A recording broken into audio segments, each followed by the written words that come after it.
I'm Michelle. And welcome to Point and Drink Adventure.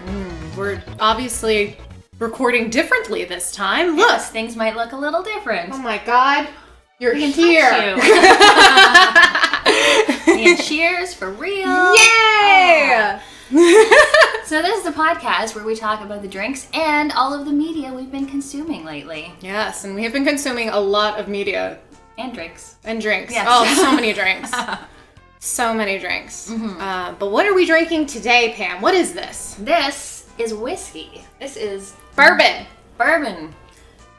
Kentucky straight bourbon whiskey. Buffalo Trace. Yes, we went to in Canada it's called an LCBO, or at least in Ontario. I don't think it's all of Canada, right? Yeah, it's the Liquor Control Board of Ontario, which is a very sexy name. It's all right. In Virginia, it was the ABC, so okay.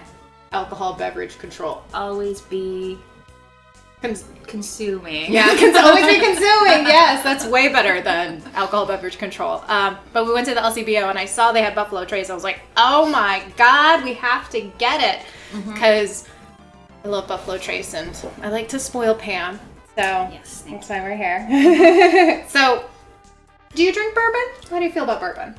I like bourbon. Yeah? Yeah. It's in one of my favorite cocktails, and just a general bourbon. It's a nice little sipper that I can do occasionally. Yeah. Usually I'm more of a mixed drink person, but I this is probably one of the most easy to sip drinks as opposed to the other sort of hard liquors. So Better than vodka. better than vodka. Way better than tequila, at least according to me. Oh no, we differ. No, we love tequila. How much do you know about bourbon? Very little. I think bourbon, it has to be from Kentucky to be actually called bourbon. No. No? No. Wrong. Tell me the truth. It can be anywhere from the United States. Okay. Anywhere can make bourbon. There's no location centric. Bourbon does originate from Kentucky. Okay. I mean, the origins are set there, and there's a lot of bourbon makers that come out of that area. There's the bourbon, they call it a bourbon row or bourbon strip, I forget what it's called, where they have a ton of them, like Maker's Mark, Buffalo Trace, all those guys all on one street selling the stuff to each other. But yeah, it technically does not have to be from Kentucky. Not from the bourbon region of Kentucky. No. Okay. It's confusing it with something else, I guess. No, that's actually a really big misconception about it. Okay. Like, people always think it's if it's bourbon, it has to be from Kentucky, but technically not true. It just has to be. There's no real location value around it. It's more or less how it's made. There's a lot of restrictions that have to go into how it is. First one being 51% corn. Okay. Which is also probably why a lot of it comes from Kentucky anyways, because there's a lot of fucking corn in Kentucky. So. Yeah. The rest of the stuff can be any other type of rye or wheat. Okay. So typically, I think this is not a high rye bourbon. So when I say high rye, they're using rye grain, and malted barley and things like that. They'll put into in order to fill up the other 49%. Right. Math. But yeah, pretty much that. And it has to be aged in new charred oak barrels. Okay. So they have to be brand spanking new barrels. Okay. Which sounds very wasteful, and it is. What do they do with the old barrels? Do they sell them to other less stringent alcohol makers? Yeah, pretty much. A lot of it gets shipped off all over the world, so a lot of things get into former bourbon barrels kind of things, especially with whiskeys and scotches and even tequilas and things like that. Since there's no point. Why use it once and then call it a day? Because that's legally that's what they have to do. Right. What's up with the barrel? What a specimen! Preserved oak! Authentic 13-era cross! I detect the faintest hint of an odor. You used to be a brandy barrel, didn't you, sweetheart? How fragrant. I'm so drunk with joy. And then the other, I think those are the two big ones. The two main ones that people really care about in terms of, then it has to be it has to be at least 80 proof and distilled at blah, blah, blah. And it's I don't really care about that crap. I only care about what's in the thing. So. Exactly. So yeah. All right. Let's look and taste. Look at this. We have beautiful little nice glasses. Golden color. Mm-hmm. Strong. It does smell strong. Honeyed. Yeah, a little bit of this there. Burned my eyes a bit. Yeah. That's the good stuff. Mm-hmm. Tastes great. It does. Mm-hmm. I love this stuff. It does have some burn. It does have some burn. Yeah, but for sure. That's of natural. This is our first sip of the day. It's true. 3 o'clock in the afternoon. Yeah. It's fine. It's fine. We're on vacation. Yes.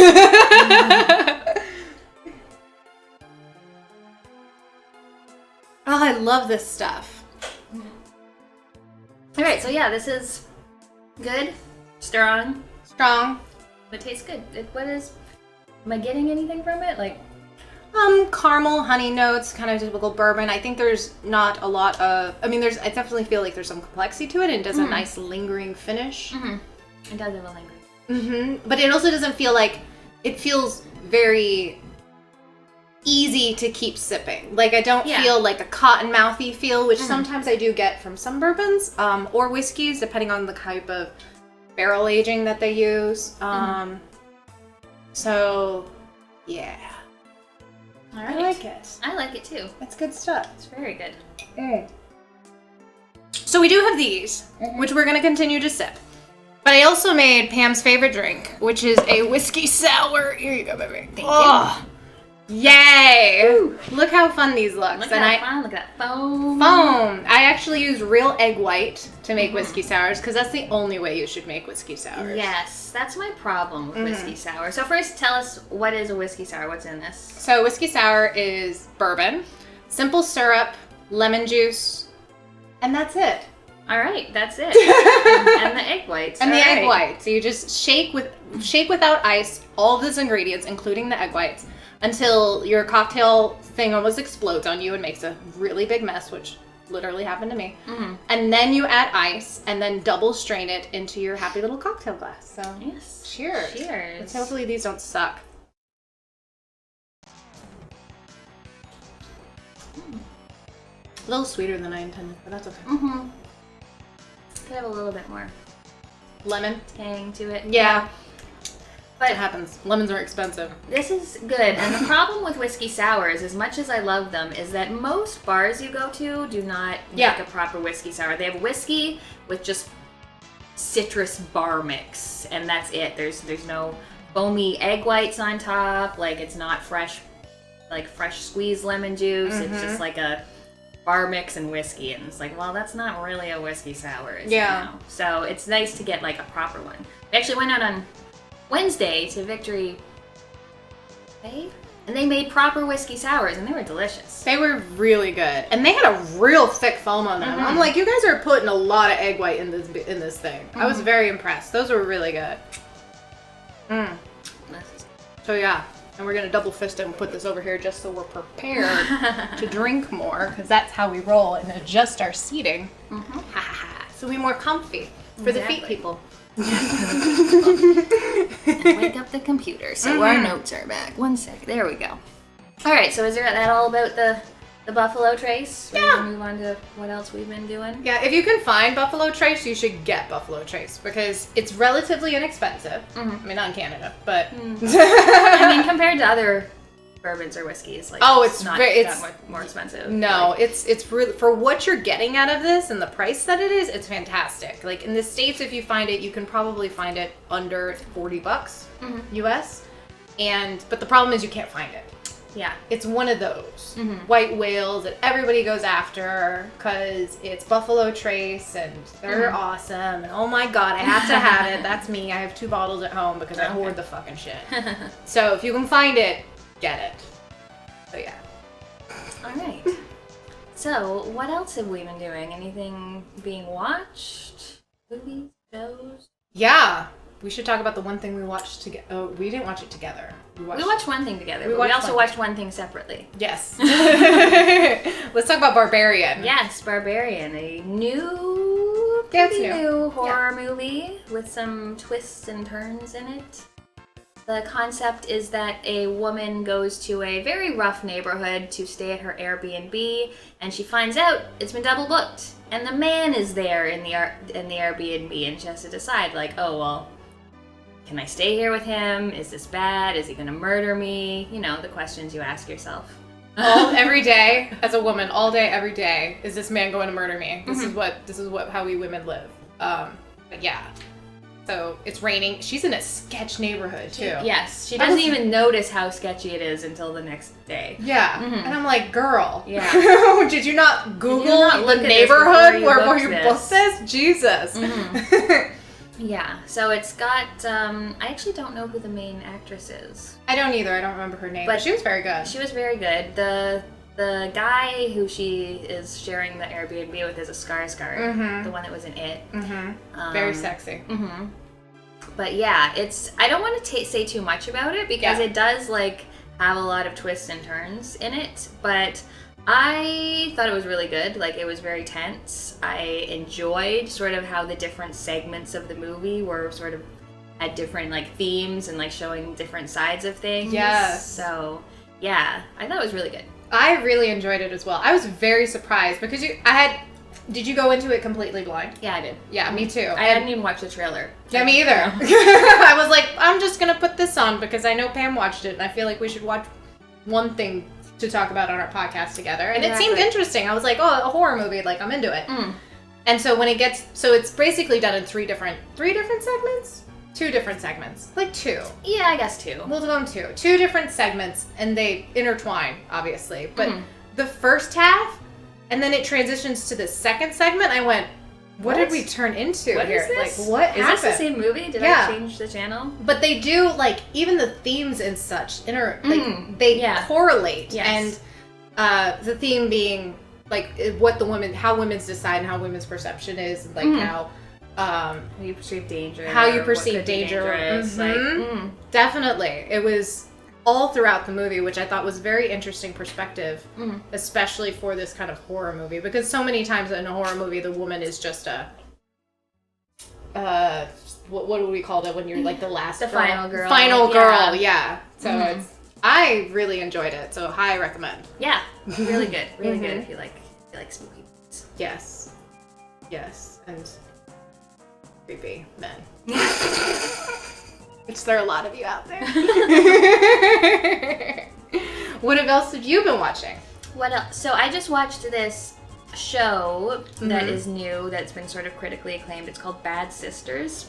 And it's set in Ireland, and there are these 5 sisters who, when they were young, their parents died, and so like one of the sisters sort of like took care of them, raised them all, and they grew up very, very close. But another sister is married to this man who's just a fucking prick. Like, he's the worst. Like, he's emotionally abusive to the wife. Ooh. He's just always, like, trying to find a way to fuck with the sisters because of, like, how close they are, and I guess he's, like, threatened by their relationship. And at the beginning, you find out that this man is now dead, and insurance people, not police, are investigating the death because they don't want to pay out a life insurance plan, and they are sort of going after the sisters, like thinking that one of them did it. And you find out that the sisters actually did want to murder him. Like, it goes through and they all come up with like different plots to like try to kill him, which never quite work out. But so it's like a sort of like dark comedy drama as you're seeing just like all the shit this guy is putting them through and the ways they come up with to try and kill him without getting caught, and how terribly wrong they generally go. And then eventually working up to like, okay, but how did he actually die? So interesting. How many episodes was it? I think 10? 10? Yeah. And did it like end like complete the story kind of thing? It ended very definitively. I was actually very surprised. Just in the last couple days, I saw that it had been renewed for season 2, and I was like, why? I hate that. Why? They don't need, like, are they gonna kill someone else? Yeah. Like, it was just like very nicely wrapped up in a good season. So I'm not sure why a second one is required. But the first season was amazing. It was really good. Cool. Where'd you watch this? On Canada Netflix or? Possibly Amazon. Possibly like the HBO one. I'll look it up. Yeah. And I'll put it somewhere on screen. Yeah, but it was very good. Like funny and dark and like a good mystery. So yeah, highly recommend. Interesting. Cool. And it's only one season, so you can finish it. Yay! I just want things to end sometimes, you know? Like, I hate it when things don't end, which is probably why I really dropped off on a lot of, like, anime stuff, because I used to watch a lot of anime back when, you know, I was a budding teenager. And when they don't end, I know, this is a teenager thing. I don't know why. But if they don't end, go F yourself. I don't want, I'm not interested. I need closure. Yes. This is all Michelle really needs in life. Closure. Is closure. Yeah, that's how I feel. Or just like goes on too long. Yes. It's like, oh, you're not as good as you used to be. Like, why is this still happening? Yes, and when we're struggling for plots and things, I'm just like, no, let's end this. Let's go. Yes, exactly. Ugh, yes. The computer's gone to sleep, so I'm just going to remember what I was going to talk about next. Ooh. Well, no, it's your turn next. It's my turn? So you have to remember what you're talking about. Crap. What did I watch? I watched Invasion of the Body Snatchers. Yes. The 1978? Question mark? Question mark? I think that sounds right. Yeah, that sounds. If it's not Sutherland? Not Kiefer. Donald Sutherland. Donald Kiefer Sutherland's dad. Yes, who I absolutely love. But there's a lot of movies that he's in from the 70s that I absolutely love. Mm-hmm. He's great. I really enjoyed this movie. I had seen the original 1950s version, which is also based off of like a radio show, many years ago. And I'd always wanted to watch this because I heard it's considered the best remake. Oh, remake, of all time. Oh, and okay. I was like, oh, really? Okay. And I've always known like a couple famous scenes that, you know, there's a couple famous scenes that. Pointing. The pointing.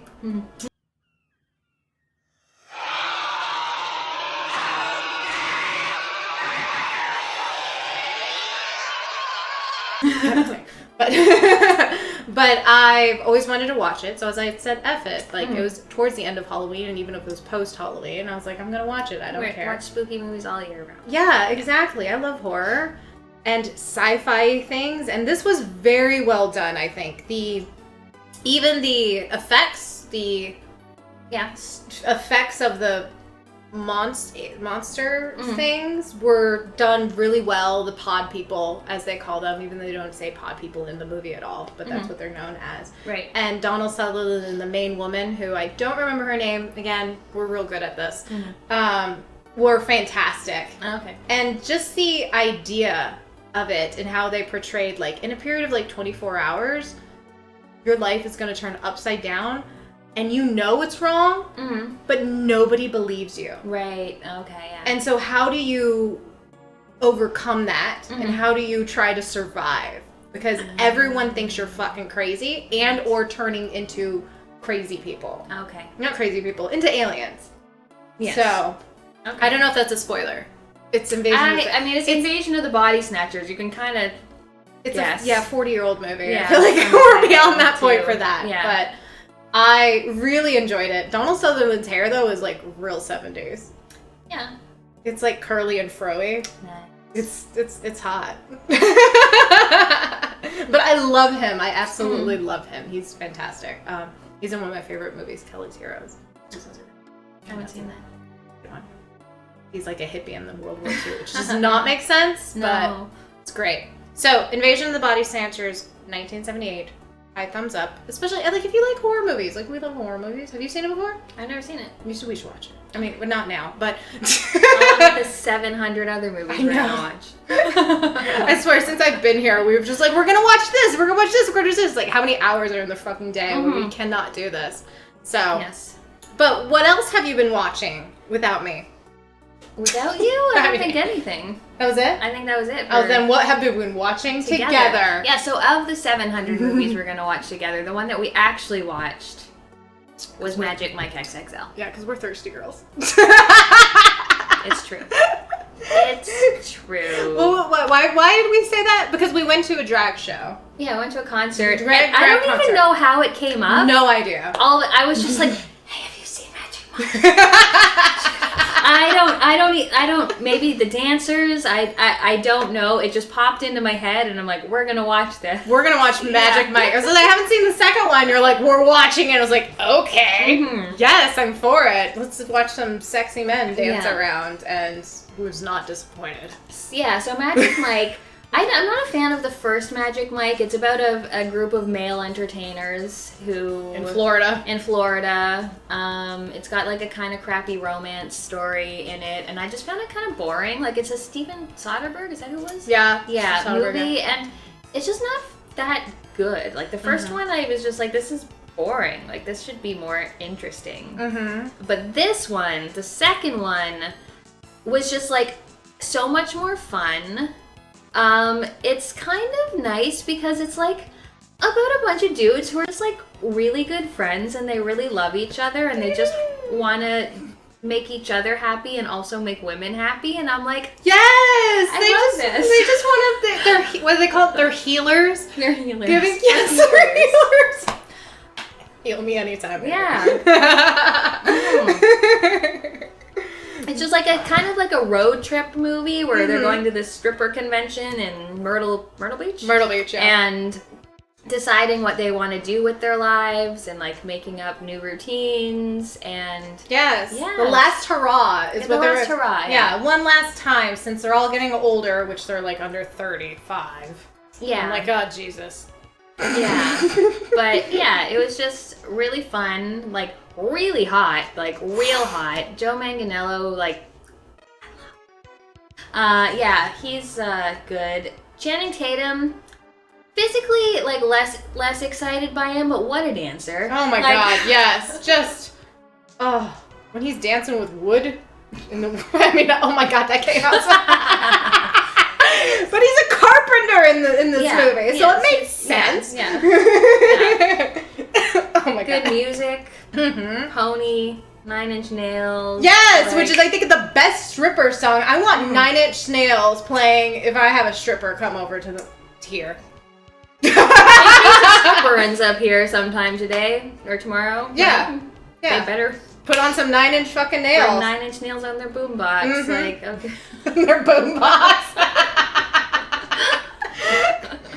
Yes, but I loved it. It was such a great time. It was fun. It was so much fun. We laughed out loud several times. I got real excited. Lily, who's snoring behind us, got real scared because I get real excited. Yeah. Michelle has very intense reactions, and Lily's like, "Are you okay? Is everything fine?"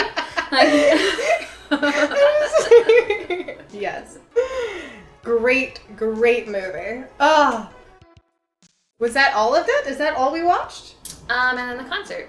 Oh, that's right. Yes, we went to a concert the other night. We went and saw Alaska, which if we haven't said it enough in this podcast, which I don't think we have. I don't think we have said it enough. No, we have. Pam has opened me into the world of Drag Race, RuPaul's Drag Race, and it has been a watershed moment for Michelle. So we've been watching Drag Race for a couple months now, and we have watched many seasons. Many seasons. And one of the seasons we watched was with, what was Alaska? Season 4? 5? 5. Yes, because Sharon Needles was season 4. Yeah. So we watched Alaska in season 5, and we went and saw Alaska at Toronto the other night. Lee's Palace. Lee's Palace, which I learned is from Scott Pilgrim versus the World, which is a great movie and a terrible video game. We're playing Lee's Palace. You should so totally come. It's true. It's true. That was, yeah. It was a really good concert. Like, there was a whole storyline. There was so many, like, outfit changes and choreographed numbers. There was this really good set where she was doing, like, a Super Bowl halftime show where she just did, like, a medley of all of her best, most famous songs, which was amazing. And it was also, like, good music, too. Like, it's all original. And so some of it was poppy and some of it was more, like, thumping, like Yeah. ravey industrial kind of stuff, Yeah. which I really liked, and it was a good time. I was mad that more people weren't dancing. Because Yes! I was like dancing the whole time, and people like right in front of the stage were just kind of like cheering Yay. quietly. Oh, No! I mean loudly, but not like moving their bodies. Yes, let's get all excited. Yeah. Let's jump up. Come on. Jesus, people. Let's get, this is a concert. We're supposed to be free for all, having fun. It was so good, though. We showed up like 5 minutes before the show started. We got our drinks, got pretty close to the stage, and was like, It was great. so good. It was a good concert. so good. Highly recommend Lee's Palace if you're in the Toronto region. It's a great venue. I think I've been there. I think it was the 3rd time I've been there this year. Really? Yeah. That's amazing. I like that place a lot. It was fun, yeah. It was fun. I like it. Mm-hmm. It's good, and the drinks aren't super expensive, and it's just like a cool, small venue. I bought drinks for, how many of us were there? 4 of us? 4 of us was like $36. I was like, hell yeah. Yeah. And 36 Canadian? like I was like, this $20. Like, yeah. Guys, I'm buying. This is nothing to me. I mean, no, it is, but you know what I mean. It's so much cheaper. Yeah. But it was so good. Yes. Watch Drag Race. Yeah, watch Drag Race. Even though a high percentage of people who watch this podcast, because according to YouTube analytics, is guys, watch Drag Race, boys. Just saying. Oh, I did have one other thing I did watch. Oh, okay. Because I forgot. It's fine. That's fine. What did you watch? So I've been really getting into... Yeah, you went, oh. Really getting into Star Trek The Next Generation. Yeah. How's that? How far have you gotten? I did not watch the complete of season 1 and 2 because I hear they're terrible. I always heard like skip at least one. But yeah. So I've watched just like a couple, like episodes that have storylines that progress into like the later seasons that you should watch in order to understand what the hell's going on in later seasons. Yeah. So just like a handful of season 1 and 2. Season 3, there's also more of a handful. But season 4 is where I'm starting to every single episode. And every single episode has been freaking fantastic. It's so good. It's a good show, yeah. I freaking love it. Riker and Data are probably my 2 favorite characters. Riker is such a fucking playboy. I love him. His expressions and his like side eye and just like, oh, I love it. Such a player. Oh, I know the ladies love him.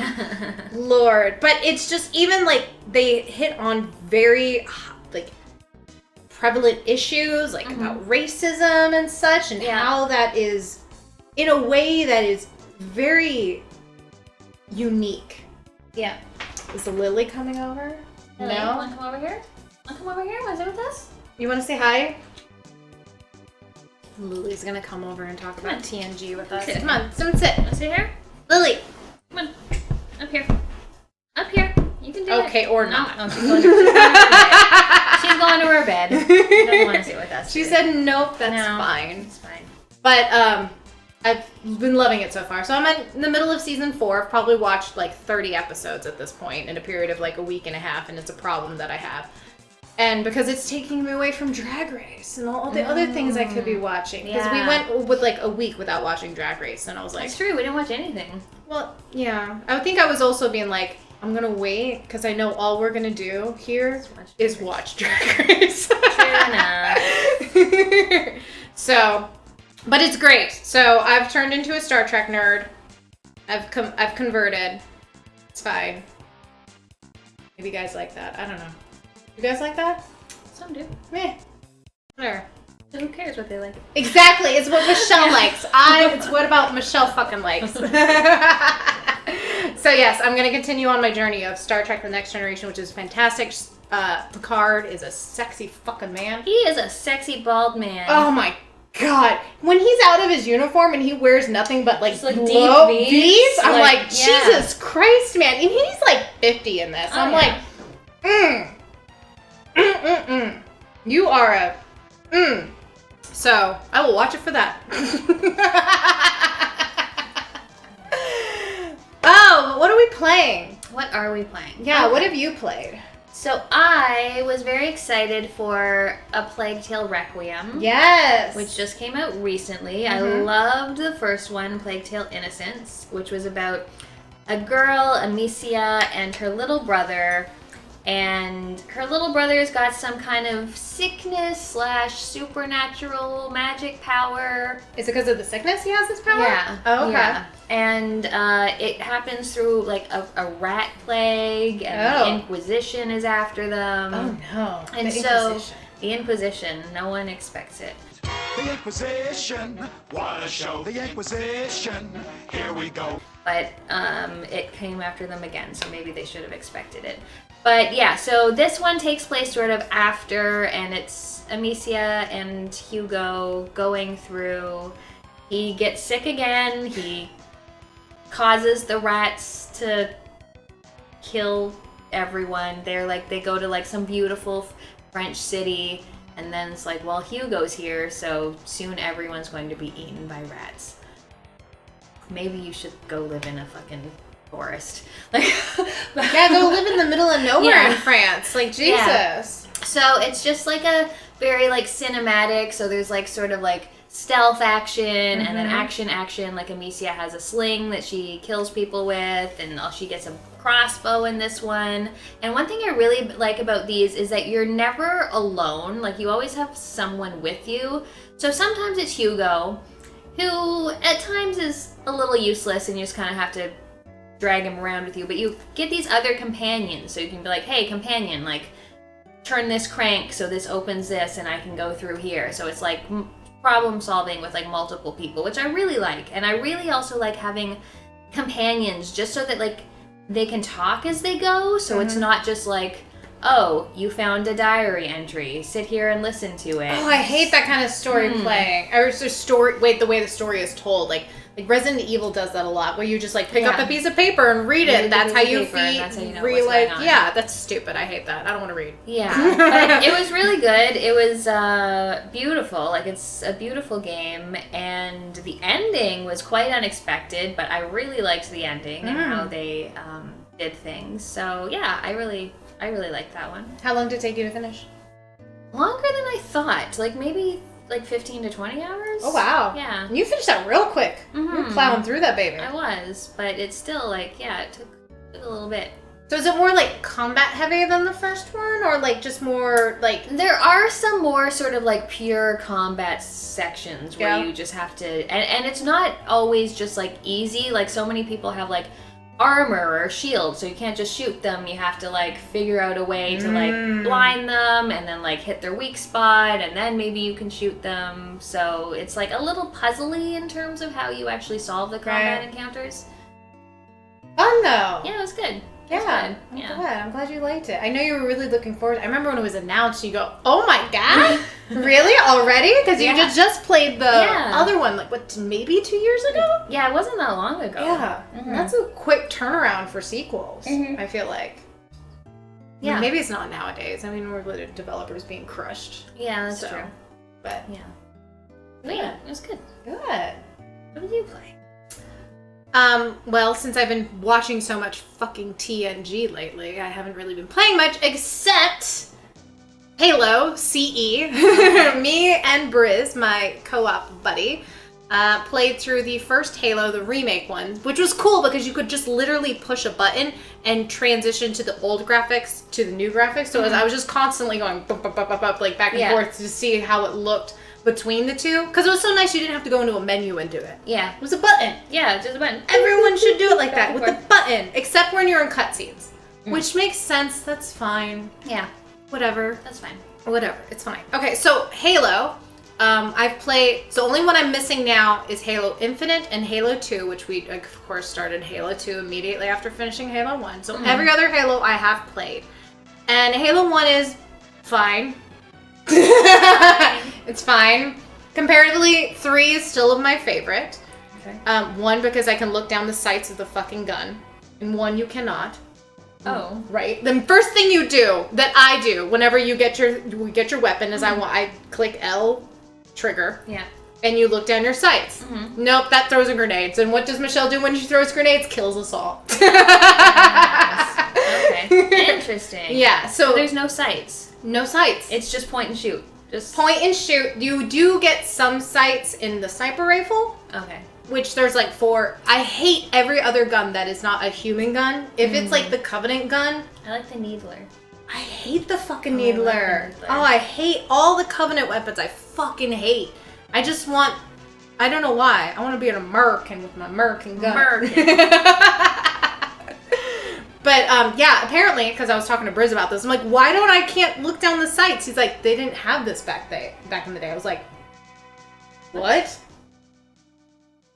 What? Because I remember doing QA on a game that was clearly, obviously a Halo clone, and I was like, were there no sights? I can't remember. That was a million. And it was a long time ago. It's 80 years ago. We're old. Especially in drag world, we're very old.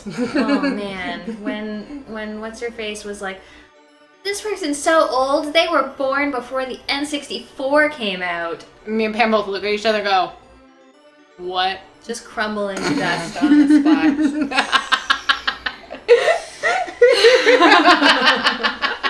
Like, seriously, bitch? Really? Before the N64. Thank you. Yes. Very much born before that. So if you have a comment that you're like, you guys weren't even born before then, guarantee you we were. We were. Yes. Yes. But yeah, so you can't look down the sights, which is very strange. Mm-hmm. You know, whatever. But it was fun. It was fine. Again, I give 0 shits about this fucking story. I don't know what's happening. I don't know what's fucking happening. And how did Cortana get into my computer? I don't understand. I don't know. And Cortana, I mean, because it's the first one, not as sexy. Okay. You know, Halo 3 is where she gets like real good sexy. Probably peak Halo 4 is when it's like ultimate sexy. Like obviously we're gearing towards the 14-year-old boys here with the sexiness because it's unrealistically sexy. But not as it's definitely toned down sexy. But again, just is okay. The Warthog, fucking Warthog, man, just. Does it get better through the series? No.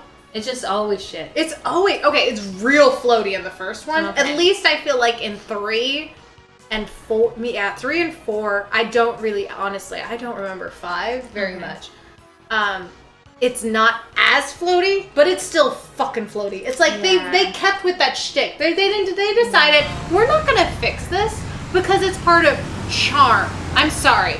Fuck you, charm. No, it's not charming. It's not charming. I know I told you this, but I was trying to play Halo like years ago. I think probably when CE first came out, and it's like my co-op partner was like driving the Warthog, and I was like, oh my god, you're terrible at this. Get out, I'm driving. And then I just immediately drove us off a cliff. Because it's fucking terrible!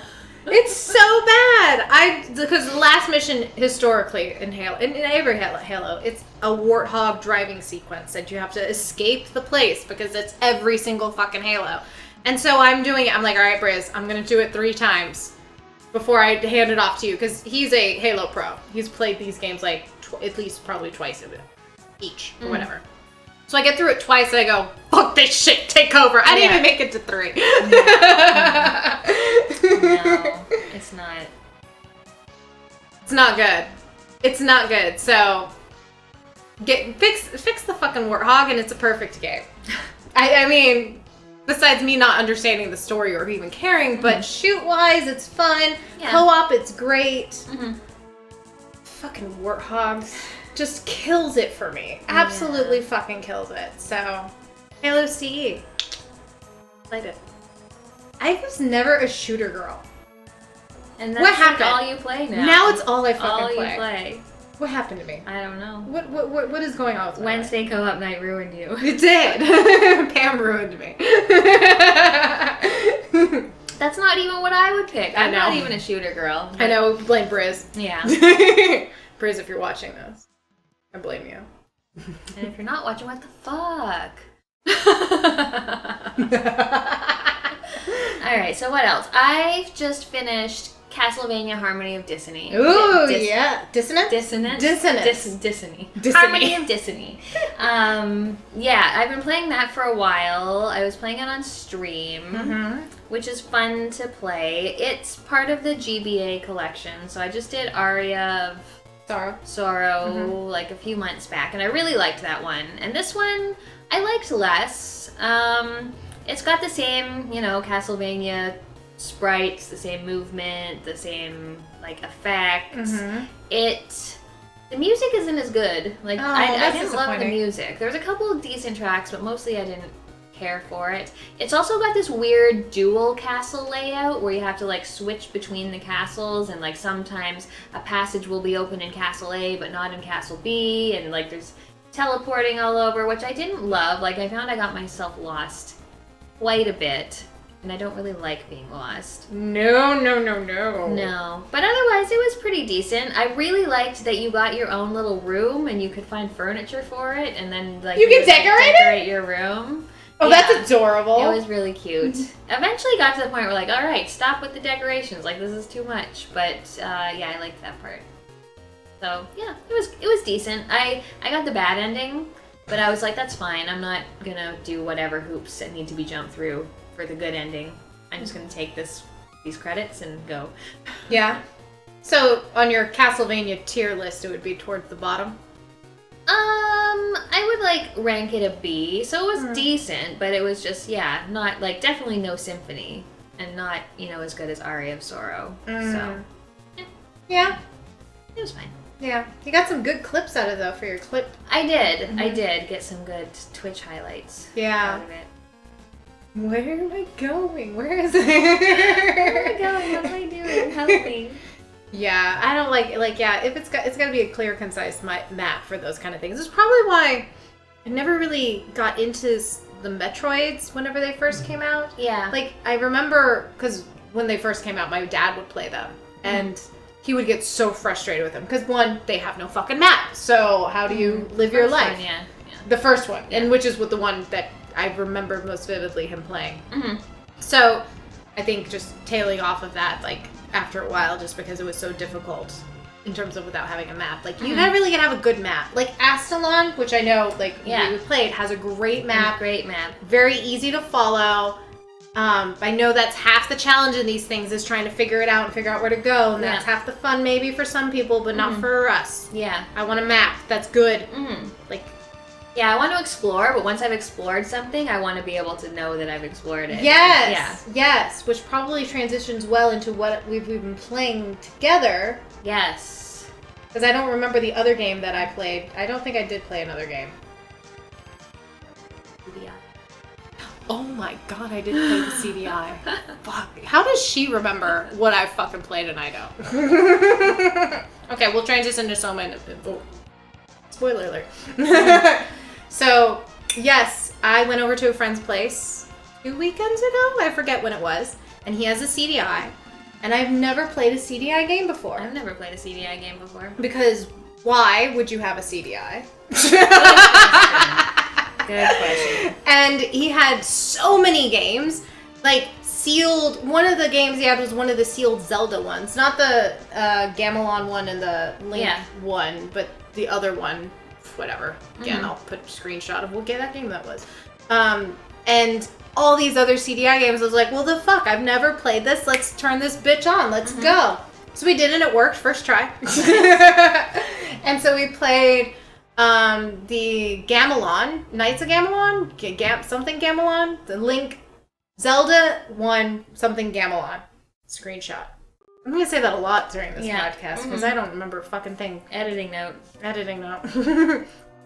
Which was fucking terrible. Oh, no. Oh, my God. Okay, my friend, he's like, I only lasted like 20 minutes in this game. I lasted an hour.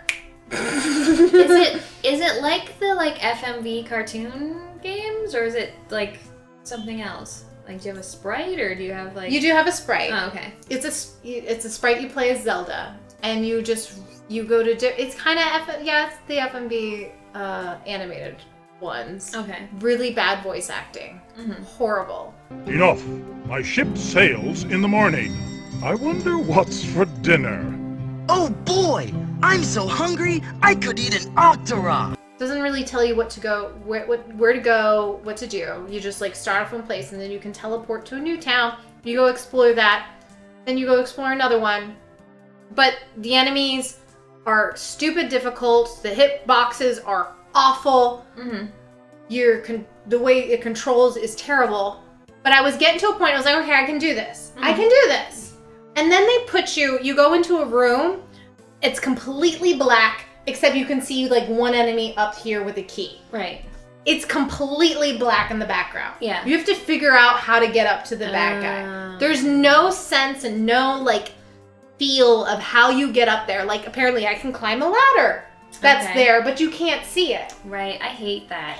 I hate when they use dark as like, oh, what should this level's theme be? Mm-hmm. Pitch black. Pitch black. And I'm sure I could have gotten a lantern because Zelda, you could get lanterns and such. Mm-hmm. But where do I get the fucking lantern? Yeah. No idea. I went to every single place and you just go to a place and just die and just keep going and going because there's like this one enemy that would like hone, like it shot out bullets that like honed in on you. Mm-hmm. And I'm like, what do you want me to do here? I'm just gonna run past it and try to survive and get to the end. And you have one hit point by the end. It it was. Sorry. I don't have fun. Terrible. It was terrible. So I lasted about an hour. It was a great time. Lots of screaming. And then the other CDi game I played was Hotel Mario.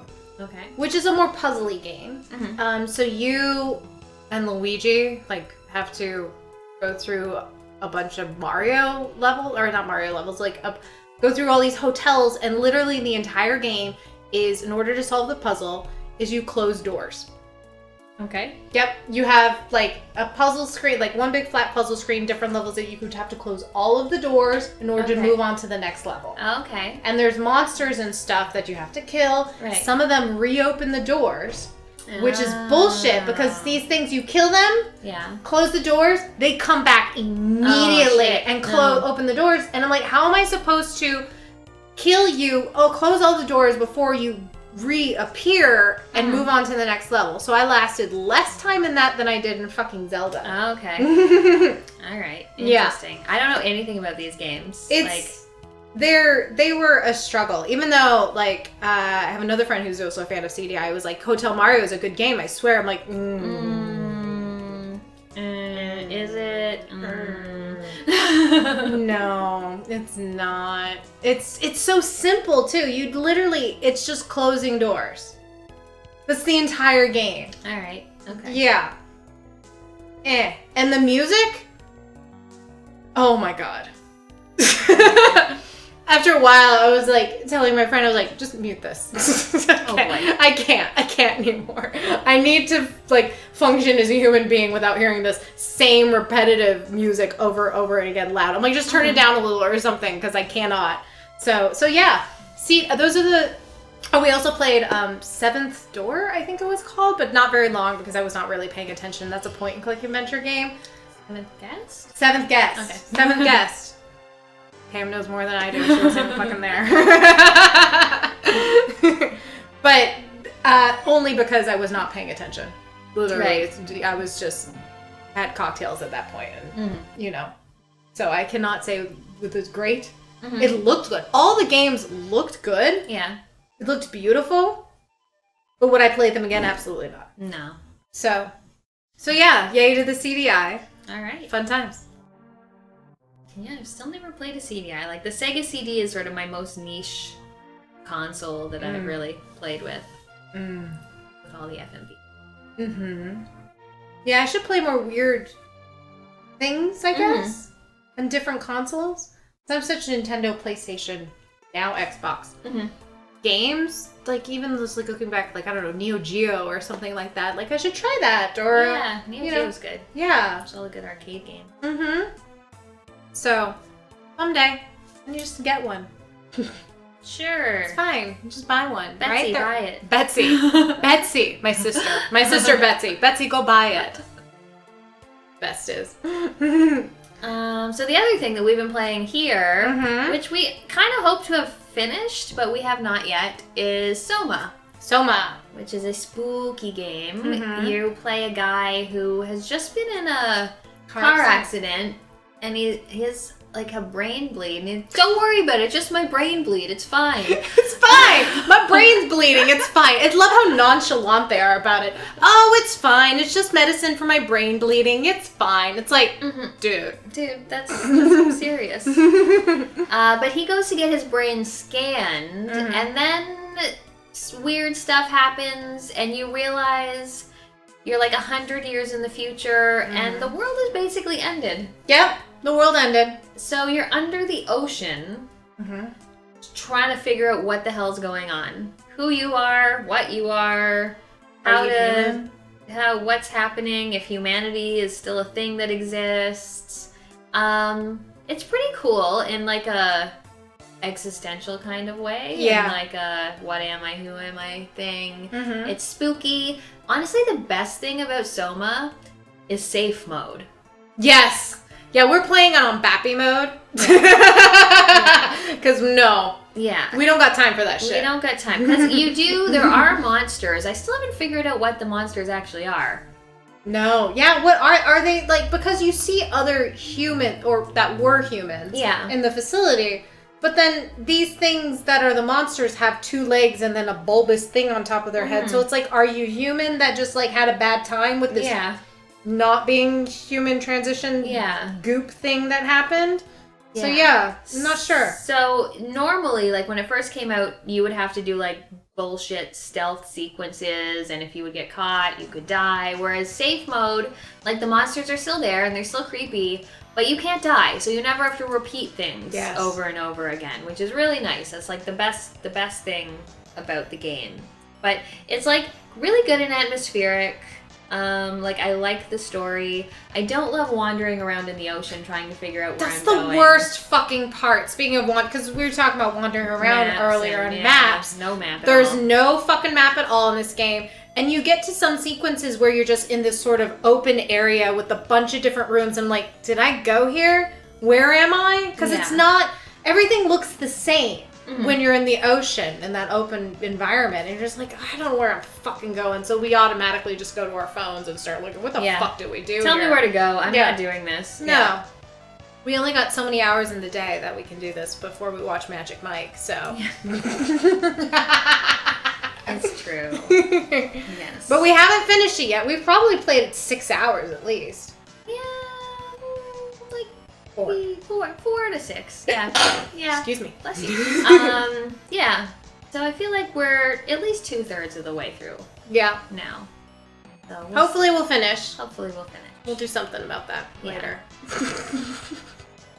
It's pretty good. It's a good game, other than the wandering around. We did have one good spook. Oh yeah, there was a good spook. Real good spook. Michelle was real scared. Lily jumped up and was like, "Are you okay?" I got real, because I was the one with the controller, because we just hand off the controller because it's not a 2-player co-op. Yeah. We just hand it off and just watch each other, which is, I still think, is a great time. I think so. Yeah, it's like childhood reliving all over again. Exactly. It's great. I don't understand why people can't do that. Just like hang out. Do people not do that? Sometimes people do that. I feel like it doesn't happen as often. Like if you play a 2-player game, like it has to be like a 2-player game. Like when Brez and Trav play, they just hand boys on their spooky games. That's true. Okay, maybe I'm like making things up in my head. I mean, that's also a sample size of like 1, so like who knows what other people are doing. That's true. We'll figure it out. We'll ask, and when we go to a con next time, that'll be the big question we ask everybody. When you play 2-player, when you play co-op, couch co-op with somebody, is it a 2-player game? Instead of are we look like sisters, which is what the last con we went to was the big question we asked each other, because so many people stop us in the street and ask us if we look like sisters. Stop us in the street. Stop us. Are you twins? Yes, twins. Not even sisters. Are you twins? Are you twins? And I mean,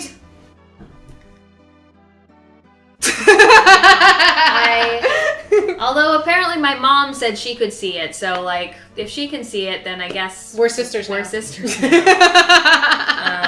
Yeah. Which I'm cool with. I am happily half Canadian now. Yes. We can be sisters. But yeah, I've been enjoying Soma. I really like it. It's good. I enjoy it. Yes. Yes. Is that all the games? I think that's all the games. Yeah. And I don't think there's any pickups. I don't have any pickups from... I have a lot of pickups that are sitting in my mailroom right now. Yeah. I'll have to wait for next Well, time. that'll be next time whenever I'm away from this happy little couch and Lily, my baby. Yeah. But yeah, we'll just wait for that for next time because I really, what am I going to do? Bring pickups here? Yeah, that would not be a good use of your suitcase space. No, I need suitcase space for clothes. It's just going to have dog hair all over the knuckles. Oh, you'll have dog hair for months. But yeah, is anything else going on with this? I don't think so. I don't think so. Yeah. That's it. Gonna play some board games tonight? Yeah. It's going to be great. Mm-hmm. Come to Canada, people. It's a fun place. It's true. It's good. It's fucking cold now and it gets dark at 5 p.m., which is bullshit. It is such bullshit. But other than that, it's alright. It's been good. Yeah. Feel good about this? I feel good about this. I feel great. Yes. We're gonna make more cocktails, probably. Probably not a whiskey sour because we ran out of lemon. I mean, we didn't run out. Lemon. We have more lemon. We can make non-egg whiskey sours. Oh. Which is disappointing. I mean, I've got more eggs. I just don't know what we're gonna have for breakfast tomorrow. Yeah, no. Priorities are shifting greatly. Yeah. And I'll definitely make it less sweet, but that's fine. I don't even need egg. I just need a bagel or an English muffin. Oh my god, too much information. oh, for breakfast. Yeah. I was like, for the cocktail? Yeah, I need an English muffin in my cocktail. Is just this like some half new strainer? Like, okay, I was confused. Okay. All right, but that is it for this episode. I hope you enjoyed the in-person, very special episode. Yes, where we get to sit next to each other and probably have really great audio.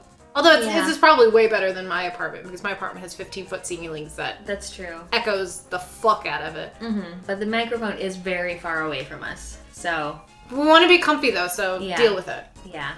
But yeah, I hope you liked it. If you want to talk to us, leave us a comment on YouTube, send us an email at pointanddrinkadventure@gmail.com. Yes. And review us.